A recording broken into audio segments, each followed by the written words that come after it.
Voici les 5 livres de Liliane Feinsilber. La place des femmes dans la psychanalyse.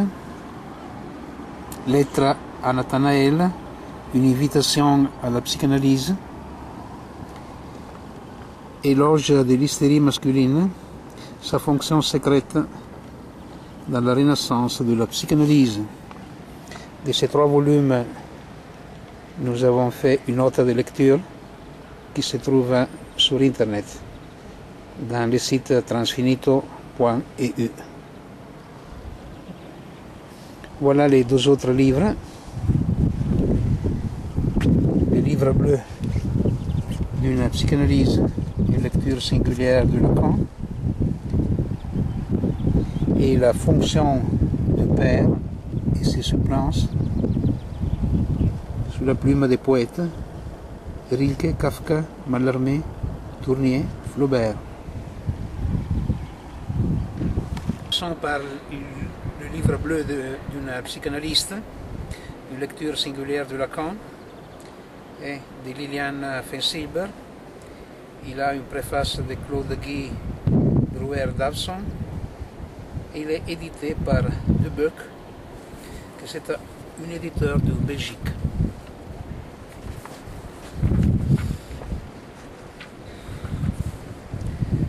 Lisons la présentation même de Liliane Feinsilber.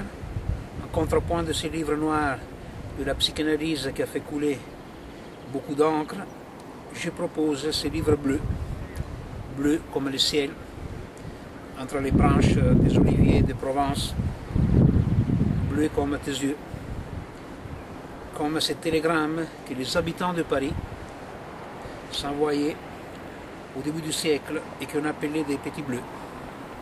C'était, si l'on peut dire, les mails de l'ancien temps.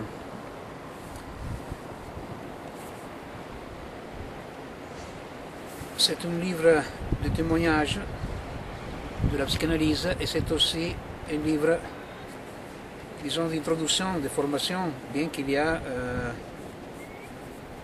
des questions pointues dedans. Nous trouvons un premier chapitre sur le lapsus, rêve et symptômes, un autre sur fragments de théorie analytique, le troisième dédié à la psychanalyse dans le champ social, le quatrième, la littérature, sœur de lait de la psychanalyse, cinquième chapitre, partie regard sur le monde qui nous entoure. Sixième, les malaises dans la civilisation en 2008. Voilà justement ce livre a été édité en avril 2008. Septième partie, du guet-apens en escarmouche. Huitième partie, les défaillances de la fonction du père. Et pour finir, une lecture singulière de Lacan. C'est un livre duquel on ne peut presque pas témoigner, étant donné qu'il est dense et riche. On va en parler de quelques détails.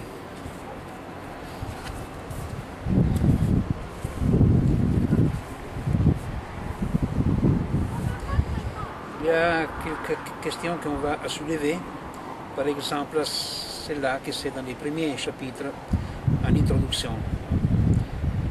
Le titre en entier, tout ce qui brille n'est pas or, un lapsus en guise d'élaboration théorique. Les lapsus, les actes manqués, les mots d'esprit sont, au même titre que les rêves et les symptômes, des phénomènes de l'inconscient. Ils ont tous la même structure car ils sont tous soumis aux lois du langage. Et, en tant que tels, ils peuvent toujours être déchiffrés, interprétés comme des manifestations du désir inconscient. nous remarquons ici la question du déchiffrage. Il n'y a pas question de chiffrage. Cela, ce n'est pas une notation à Liliane Fensieber, mais directement à Jacques Lacan, parce que Lacan même parle du déchiffrage. Ça ne sera pas en lisant la même chose lorsque nous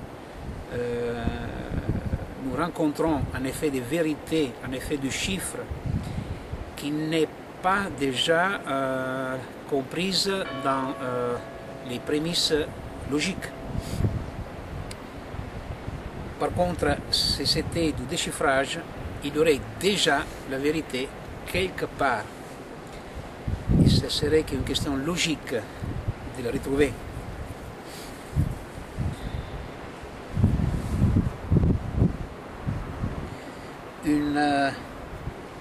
Un détail très intéressant, Liliane Fensieber évoque un texte pas très connu aujourd'hui, à l'époque peut-être oui, c'est un texte de Jean Lalample de Groot, Souffrance et jouissance, qui a été mis à disposition sur le site online, je crois, de Liliane Fensieber. Il a été édité, en tout cas chez Aubier, en 1983.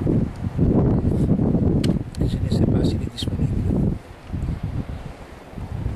C'est une citation de Groot qu'on va reprendre. Elle dit: la prostituée se tourne vers l'homme pour se venger de sa mère.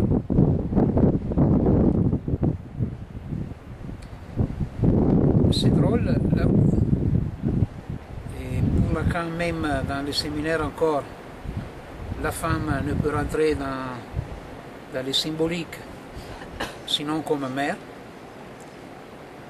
Et d'autres remarques qui viennent d'une autre approche de l'analyse qui elle dit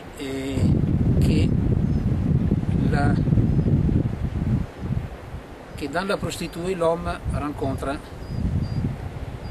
la mère, c'est-à-dire que la prostituée elle est à la place de la mère, c'est-à-dire que l'homme trouverait la prostituée comme mère où les rapports sexuels seraient possibles à paiement. Par contre, elle-même se tournerait vers l'homme pour se venger. Dans les textes, mais elle ne fait pas preuve d'un abandon passif, elle fait plutôt preuve d'une activité masculine. Elle conquiert l'homme dans la rue, le castre en lui prenant son argent et fait ainsi d'elle-même le partenaire masculin dans l'acte sexuel et lui réserve les rôles féminins. Pourquoi je démarre de là? Parce qu'il y a cette approche de base et celui de Lacan, justement dans un cours que je viens de citer, où il n'y aurait pas sorti de la fonction phallique, mais seulement, et justement, seulement une façon, celle de les suppléances des ratages que nous rencontrerons en particulier dans le deuxième livre qui est sorti une année ou deux après. Il est sorti en 2011 sur les fonctions du père et ses suppléances. Et on a vu que l'avant-dernier chapitre, ici même, est dédié à la question, les défaillances de la fonction du père.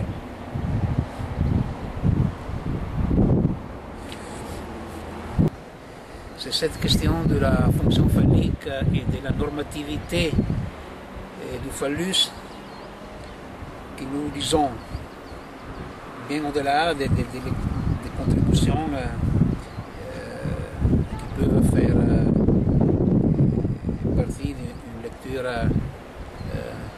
couchée sous papier.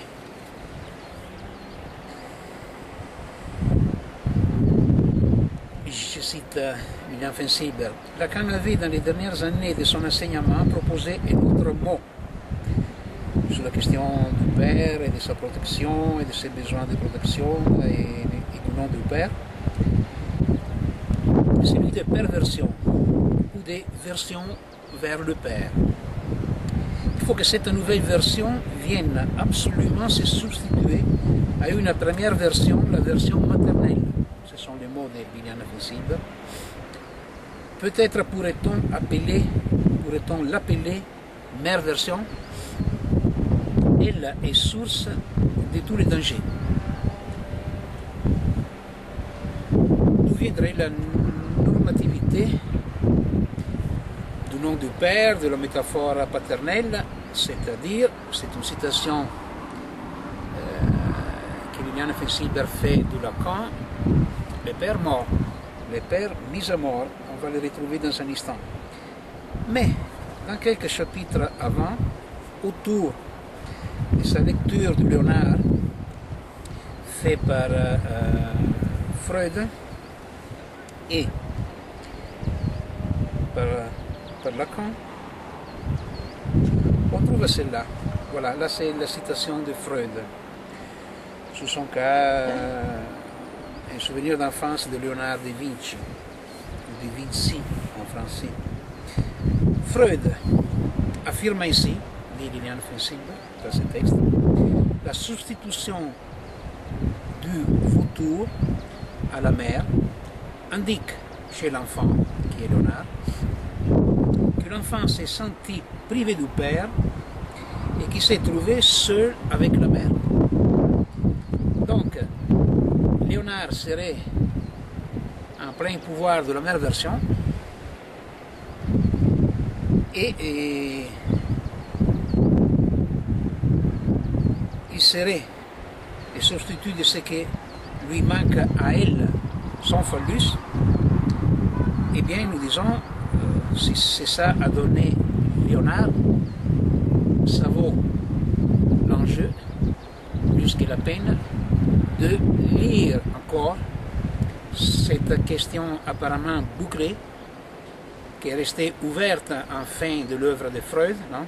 Dans Analyse finie et infinie, interminable et interminable, avec les rocs de la psychanalyse, non? Le pénisnaïde pour la femme et la protestation virile pour l'homme. Et en Lacan, tout ce qu'il va dire dans les séminaires, encore autour de la femme qui n'existe pas en tant qu'elle majuscule, bien sûr, mais en maintenant la structure qui vient du père mort. Venons à cette citation. On a l'occasion de les trouver ici. Alors,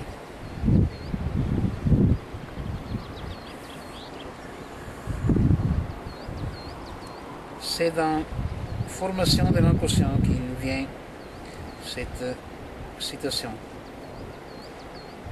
Évidemment, ici, il y en a d'autres, donc elle n'est pas donnée directement dans cette page avec les numéros de pages dans les textes de Lacan. Voilà la brève phrase. La brève phrase. Le nom du père, le père symbolique et le père mort. Cela c'est du Lacan, tel quel. Si l'établissement des séminaires est précis.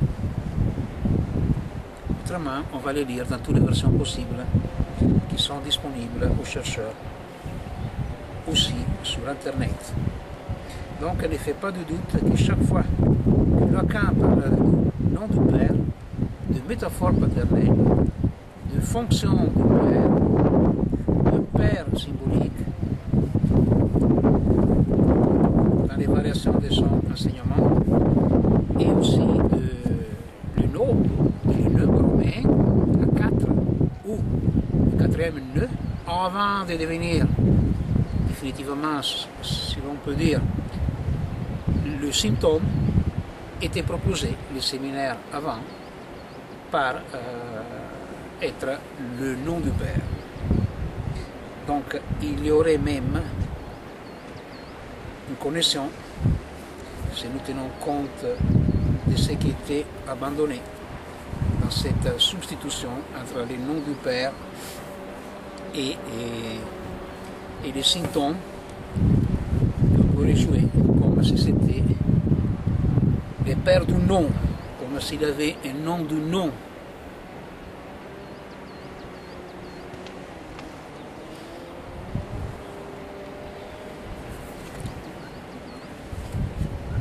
Encore deux remarques avant de laisser à chacun de lire ce texte intéressant. Et c'est la citation de Freud, de Lacan, sur la question de l'analyse laïque, sur la question de l'analyse non médicale, non, laïenne. Analysis, c'était dans le sens que ce n'était pas l'analyse sacrée, l'analyse médicale. Et donc, Lacan, qui est dans un entretien à Pierre Dex, ou Pierre D, le 6 novembre 1966, publié dans les lettres françaises, numéro 1159, dans les numéros de décembre, dit: la portée de ce qu'a porté Freud dépassait infiniment ce que pouvaient lire les gens auxquels il s'adressait. Qui était-il? Des thérapeutes soucieux de comprendre les mouvements obscurs dont ils constataient l'existence chez leurs patients. C'était louable, mais la formation médicale, et c'est Lacan qui parle, qui était de formation médicale et psychiatre, et c'est Liliana Fensieber qui cite cette part, et elle est de formation médicale, je ne sais pas si elle est aussi psychiatre, si elle était aussi psychiatre, ça ne semble pas. Médecin de formation, Liliana Fensieber a suivi une longue psychanalyse avec Lacan et a ensuite elle-même exercé la psychanalyse accompagnée par Lacan. Elle fonde en 1984 le groupe de travail à l'interprétation analytique. Donc peut-être qu'il n'était pas psychiatre. Et dit c'était louable, mais la formation médicale n'est pas toujours, avec ses intérêts et sa tradition, disons, humaniste, la plus propre à introduire à la dimension de la psychanalyse. Si des linguistiques et des logiciens se trouvent mieux à portée de l'entendre, ceci indique assez dans quel sens devrait être complétée la formation médicale.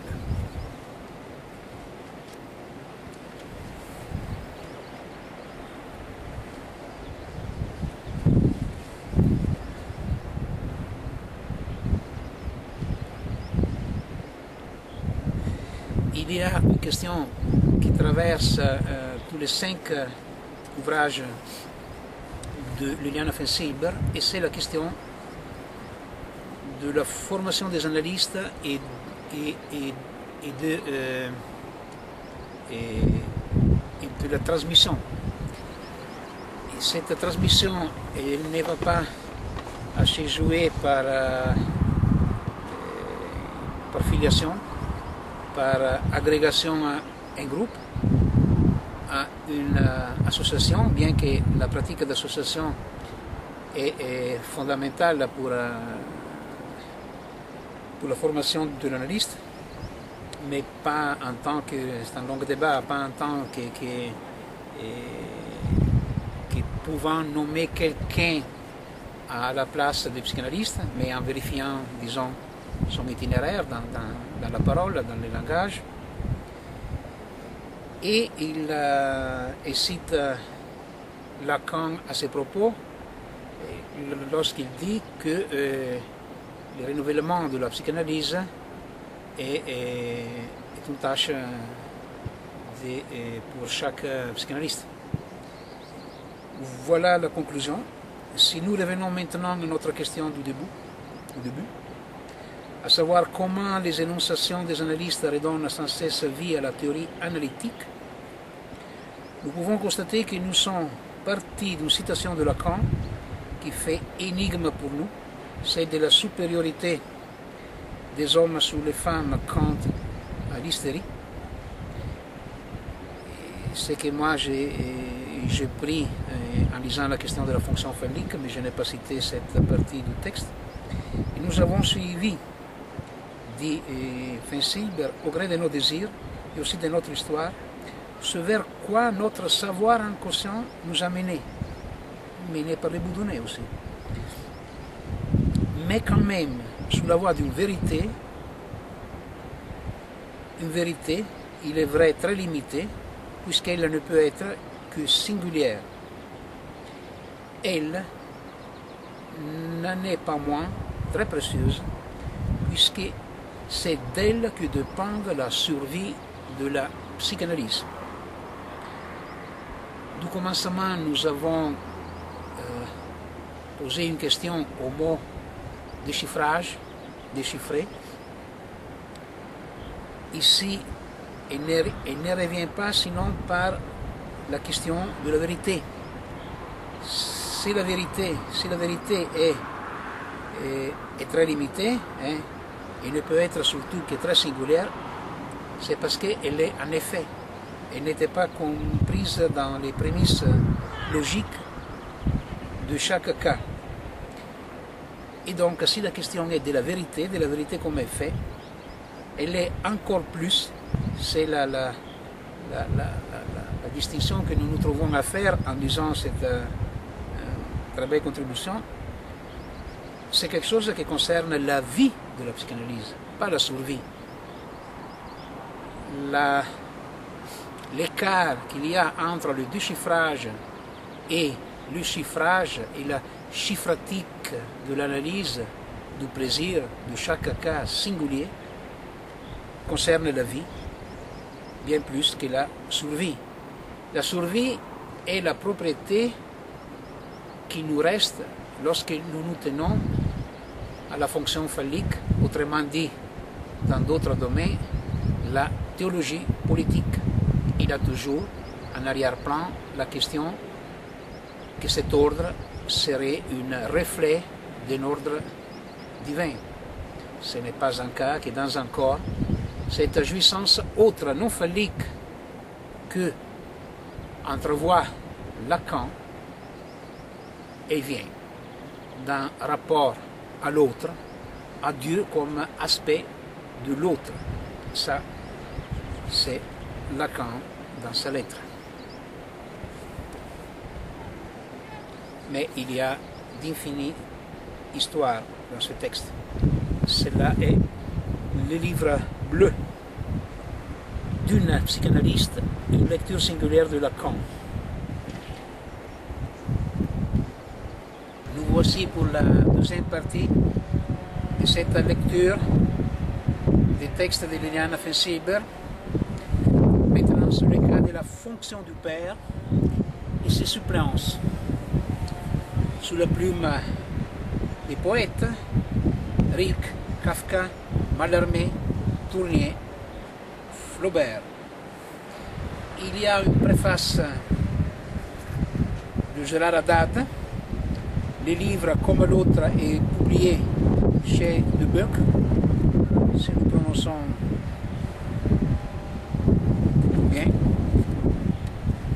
que c'est un éditeur, comme j'ai dit, Belgique. Ils ont un peu le sommaire avant de rentrer dans ces questions. C'est un livre qui vient des séminaires de Liliana Fencilber et qui devrait être être à leur tour objet d'un séminaire de lecture. Il ne va pas pouvoir se présenter dans quelques minutes. Lisons donc les sommaires pour donner une idée de la matière. Écrit, premier chapitre, écrit de leur plus belle plume, l'art poétique et l'art analytique, ces troubadours de l'inconscient que sont les poètes et les psychanalystes. Il faudrait affronter la question de pourquoi, à partir de Freud, on trouve toujours des grandes contributions chez les poètes, parce que leur matière, le langage et la parole. Joyce, le héros, Joyce, le poète, Joyce, le symptôme. Deuxième chapitre, l'œuvre poétique de Goethe, évoquée par Freud et par Lacan. Dans les intertitres, quand Freud recevait le prix Goethe de littérature. 2. Où l'on découvre les liens de la création poétique et de la création des symptômes et souffrances de Goethe et celle du jeune Werther. 3. La fonction de l'œuvre, qu'elle soit solitaire ou analytique. 4. Quand Lacan, à son tour, s'intéresse à l'œuvre de Goethe. 3. Les naissances de l'œuvre, Proust, Mallarmé et Rilke. Dans les intertitres, comme les bras d'un père étouffé, entre guillemets, c'est-à-dire les premières pages écrites par le jeune Marcel Proust. 2. Je t'apporte un enfant de nuit inhumé, douloureux, enfantement. 3. Avec Rainer Maria Rilke, lettre à un jeune poète sur la mise au monde de l'eau. 4e chapitre, approche littéraire des défaillances de la fonction paternelle et des moyens de remédier. À partir de la clinique analytique de étayage de la fonction du père dans la névrose et dans la psychose. 2. Les aléas de la fonction paternelle dans la névrose et dans la perversion. 3e, la naissance d'Ève et même fantasme des grossesses du côté de la névrose et du côté de la perversion. 5e chapitre, l'importance du nom propre et le désir de se faire un nom avec Franz Kafka, Émile Zola et James Joyce.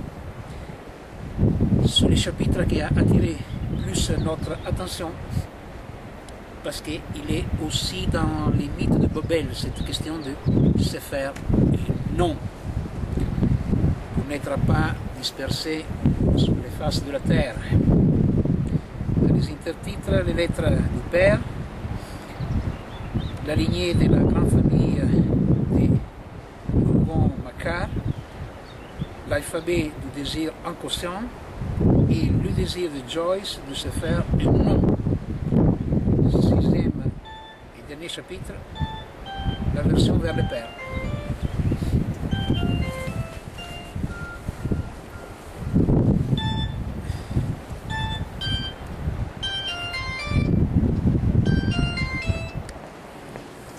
Pronto? C'è il vento, ci vediamo un po' d'Italia adesso.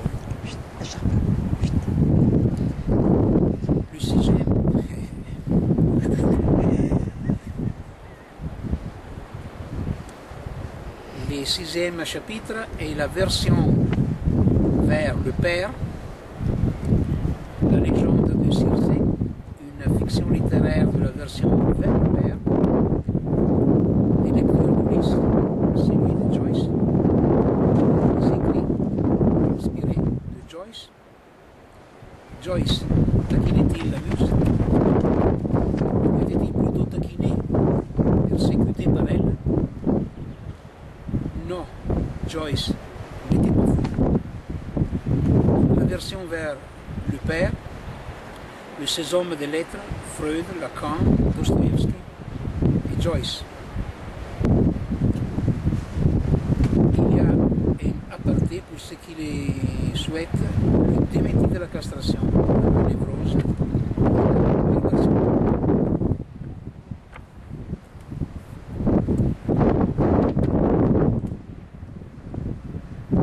c'est un chemin parmi les infinies possibilités.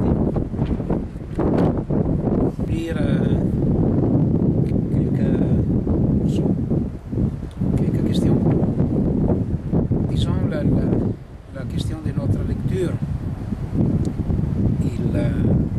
et les objections que nous posons sont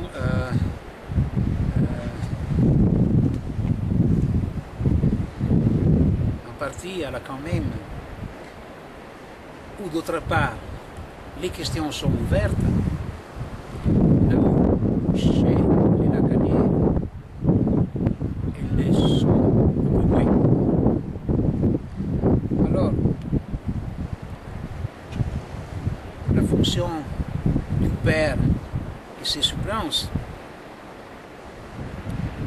comme c'est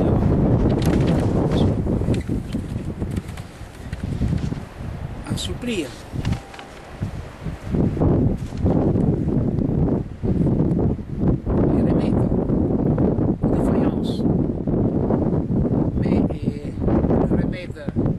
Comme enseigne Jacques Derrida en lisant la pharmacie de Platon, nous les posons même. Il faudrait dire qu'il n'y a pas de défaillance de la fonction du Père là où elle est la fonction même de refoulement, qui n'est pas une grande traduction en français de l'affaire Drame. Et moi en italien, il y a une très bonne traduction. Il aurait fallu créer un néologisme dans chaque langue par calque.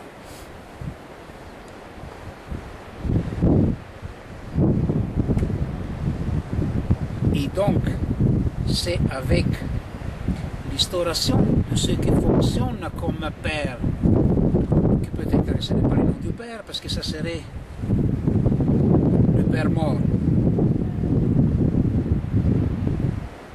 Et donc, notre lecture,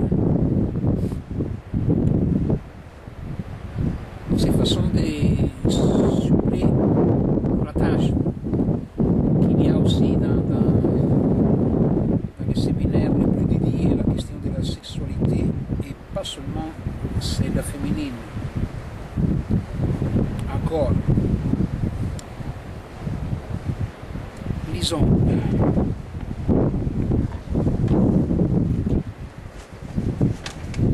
Lilian Fensilber qui lit aussi après Ellen Deutsch sur la question. Elle dit, Lilian Fensilber, le psychotique prend donc appui sur un petit autre imaginaire pour faire semblant d'être un homme, et en quelque sorte lui copier. Après, elle cite Ellen Deutsch, qui décrit cette position du psychotique comme étant celle du comme si. Il fait comme s'il était un homme par simple imitation. Ça rappelle les comme si non qu'il y a dans Paul, ose mais. Il faudrait rester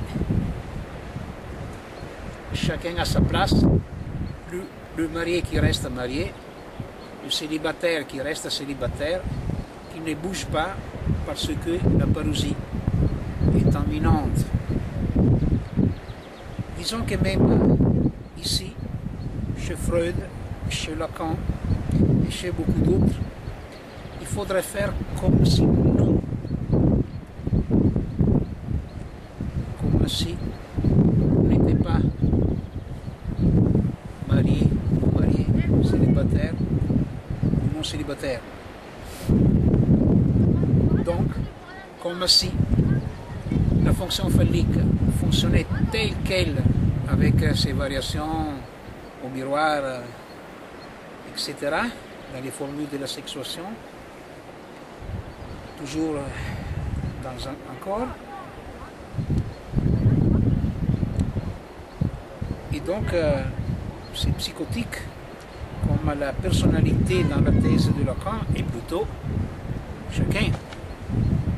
Chaque homme, pour parodier les formulations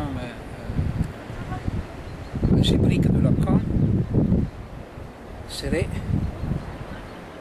en quelque sorte la copie de soi-même, serait comme un homme. Et cela est donné même dans cette formule que je ne sais pas s'il est dans Lacan, mais qu'on trouve dans Lilian Fensieber, que nous lisons et lisons encore.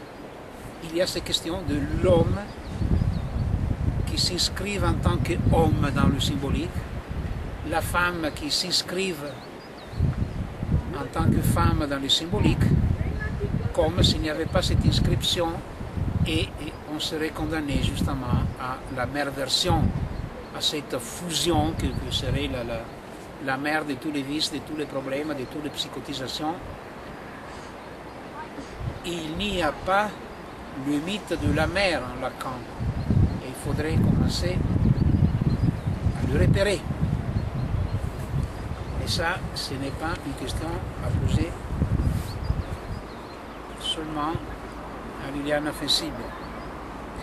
Il y a un chapitre qui demanderait quelques rencontres spécifiques et peut-être aussi qu'un jour je vais le faire. C'est le chapitre 5 que j'ai dit avant, et c'est l'importance du nom propre et le désir de se faire un nom, chez Kafka, Zola et Joyce. Or, on n'a pas ici le temps de rentrer dans toute la question. Et donc, disons,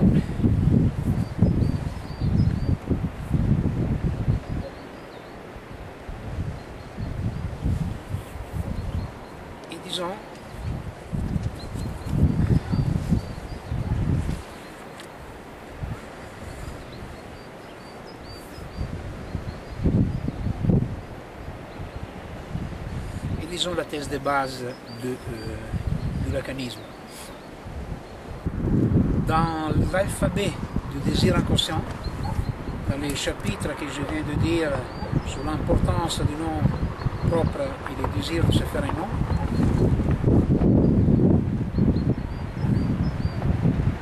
il y a ce beau passage qui est la thèse de base du lacanisme. Et nous le lisons, encore. Quels sont les liens de ce que Lacan appelle le nom du père, entre parenthèses, ou métaphore paternelle? Il aurait beaucoup à dire sur cette distinction. Ils sont pas synonymes. Quels sont les liens de ce que Lacan a appelé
travail de Lilian Fensieber et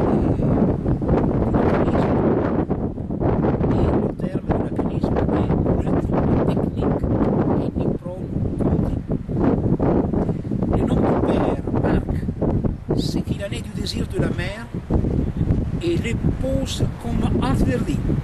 C'est-à-dire qu'avec les lettres de son nom propre, du nom de son père, le sujet disent autour de ses désirs de l'autre, ainsi symboliser la trame de son propre désir, qu'il manifeste dans ses symptômes, ses sublimations, ses choix amoureux, y compris celui de son psychanalyste. C'est un passage très dense qui, se levant le permis, je vais dire quelque chose pour conclure.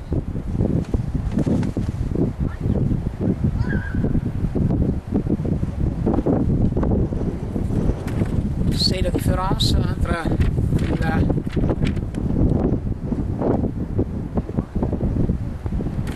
le père comme nom, que c'est un Lacan, et la paronymie, c'est-à-dire cet ruissellement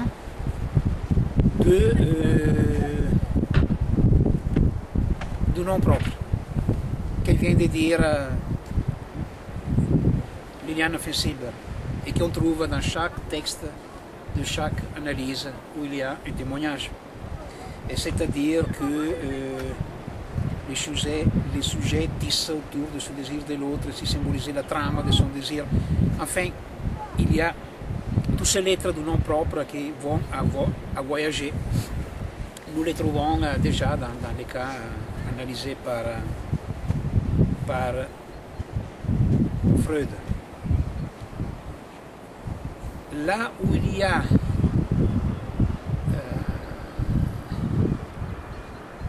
instauration de la loi, que ce n'est pas les lois de la société, mais la loi du langage, ça devient une structure linguistique elle n'est plus traversée par ces ruissellements des lettres du nom propre, mais cerner la structure du refoulement originaire et non primordial face au dit refoulement secondaire, c'est à faire. Le travail à faire est la distinction entre refoulement originaire et refoulement secondaire. Les défaillances, les ratages, c'est autour du refoulement secondaire. Mais ce qui donne la chance de l'articuler, ce n'est pas tout simplement l'élaboration de la logique du fantasme, la logique du désir, mais l'instauration de la fonction originaire, que c'est la fonction même du nom. Si nous aurions écrit ce texte, le titre serait la fonction du nom, la fonction du zéro, pour donner une contribution, pour distinguer toutes ces questions entre le père imaginaire, le père réel, le père symbolique et la métaphore paternelle, et la fonction du père et le nom du père, les noms du père, le nom du nom du nom du nom, et tout, et les symptômes, et tout ça.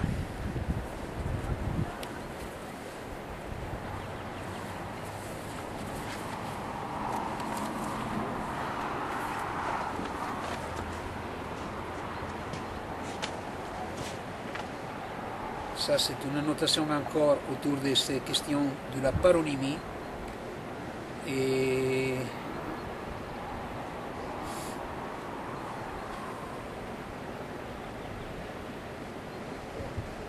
qu'est-ce que c'est que la paronymie? L'étranglement de Hélène Rythme par son mari Louis Althusser, qui rêvait de n'être pas Althusser mais Berger, c'est-à-dire le nom de la mère, et il se trouve à habiter dans les petits appartements achetés avec Hélène, et sous la sonnette, son nom propre, il n'existe pas, c'est écrit Berger, le nom de la mer. Le nom de la mer, s'il existait, c'était la paronymie, c'est-à-dire l'effet dans une négation. Vous trouvez bien d'autres figures pour le dire, une négation de la fonction du père, de la fonction du nom, de la fonction du zéro. Voilà, et dit Liliana Fensieber, c'est avec ces lettres même que l'enfant pourra s'inscrire en tant que sujet désirant, avec l'aide de son fantasme qu'il exprimera aussi bien dans ses rêves que dans ses symptômes, que dans ses choix amoureux. Mais le chiffre, voilà le mot, mais il est secret, c'est pas en effet encore, le chiffre secret de son désir se composera des lettres du nom de son père, nom qu'il gardera comme son bien le plus précieux, car il constitue pour lui un signe de reconnaissance. Eh bien, ma gaffe, c'est très intéressant. Elle est très intéressante parce que ce n'est pas de Liliana Fensieber, mais de Lacan. Dans Joyce, les symptômes 1, que c'est cette conférence qu'il avait donnée avant le séminaire sur Joyce, sur les symptômes, qui se trouve en Joyce avec Lacan, édité chez Navarin en 1987. Donc, ce n'est pas une blague lorsque je dis que les objections à Liliana Fensieber et au lacanisme sont des objections à Lacan. Et bien sûr, nous sommes de faire une lecture de Lacan pour directement ces questions. Nous sommes en train de passer par Liliana Fensieber pour arriver à Lacan.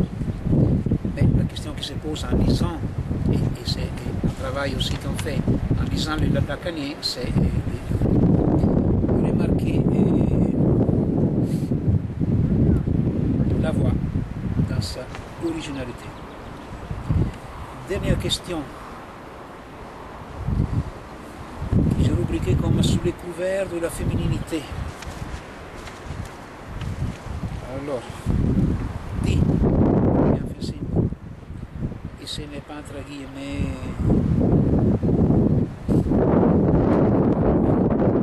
ici, sous le couvert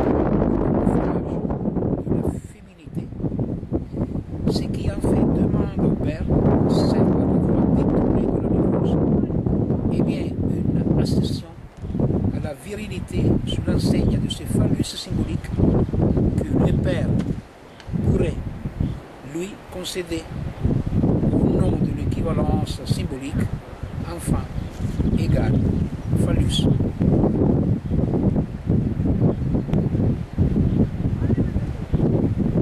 Nous laissons la porte ouverte à cette lecture, à cette domination du phallus qui n'est pas qu'une question de la psychanalyse, elle est à la base de toute théorie politique, sous le nom de théologie politique.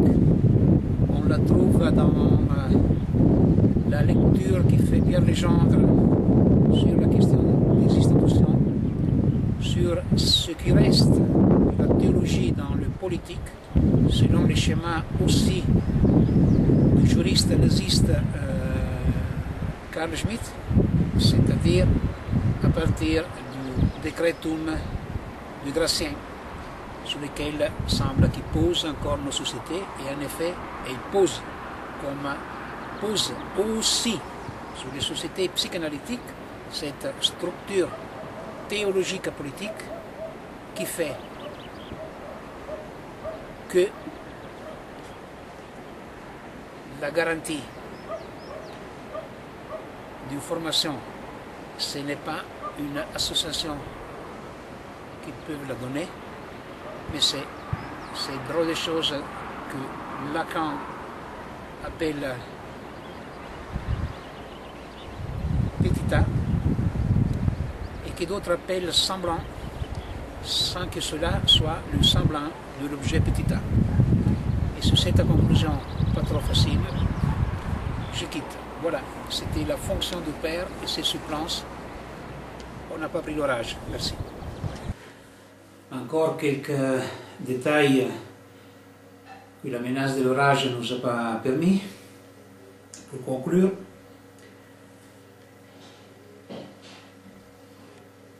nous n'apprenons pas le refoulement en abstrait, bien sûr, mais entre la pensée, l'idée et le fantasme.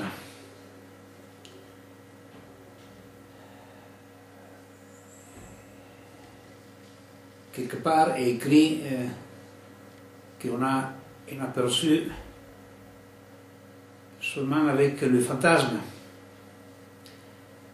Mais nous donnons un autre statut au fantasme, à la pensée et à l'idée. La pensée,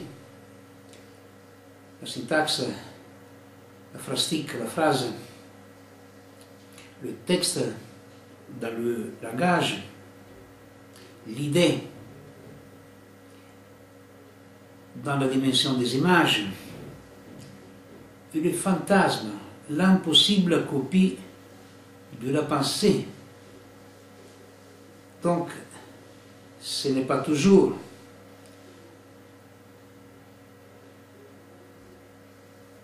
les fantasmes collés à la pensée. Il y a des pensées qui ne cherchent pas à maîtriser la vie, ce qui donne la survie, sur laquelle a conclu Liliane Fensieber dans la fonction du père et ses suppléances.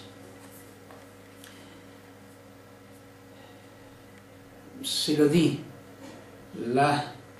l'articulation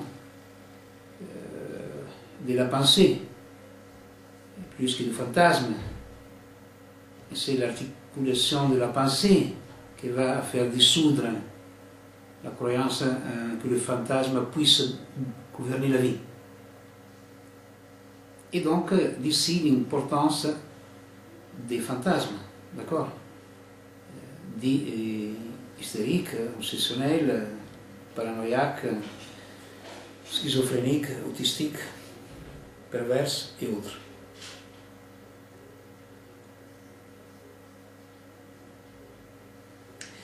C'est-à-dire que si le refoulement s'instaure par un fantasme d'assassinat, par un fantasme de fugue, par quiconque fantasme, c'est la façon dans laquelle commence à s'écrire. Mais la distinction entre pensée et fantasme donne l'indication de la direction de la cure. Parce que la pensée, dans sa mégalomanie, qui n'est pas du sujet, énonce dans chaque narration, énonce un projet et un programme de vie. Et pas que sans penser on puisse tourner en rond. Cet ordre rotatoire qui tend tracasser Lacan.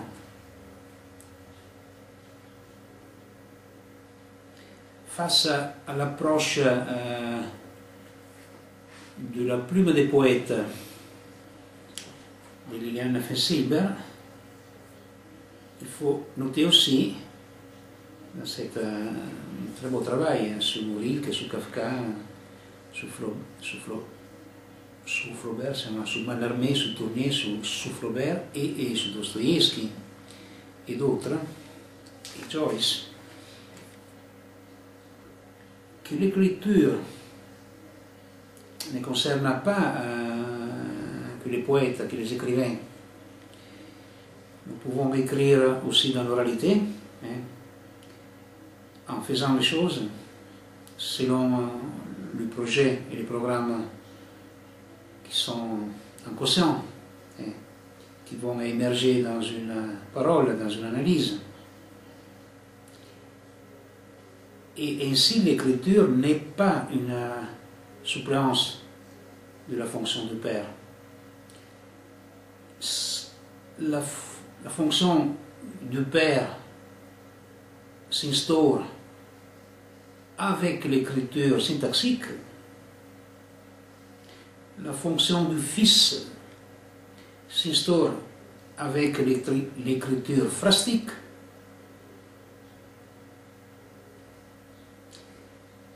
Et le texte, l'écriture de l'expérience, comme restitution de tous les matériaux qui rentrent dans une analyse, aussi donc des matériaux sociaux et pas que familiales, vient du croisement de l'écriture syntaxique et de l'écriture phrastique.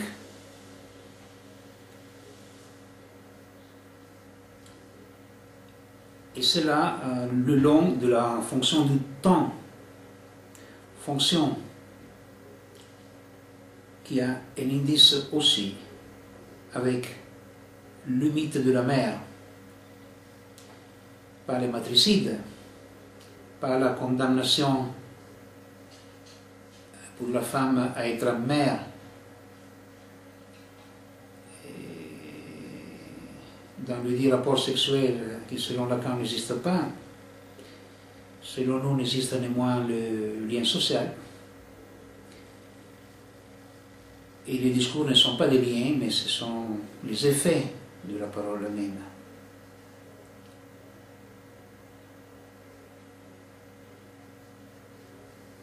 Alors les ratages duquel parle Lacan, les défaillances de la fonction du Père,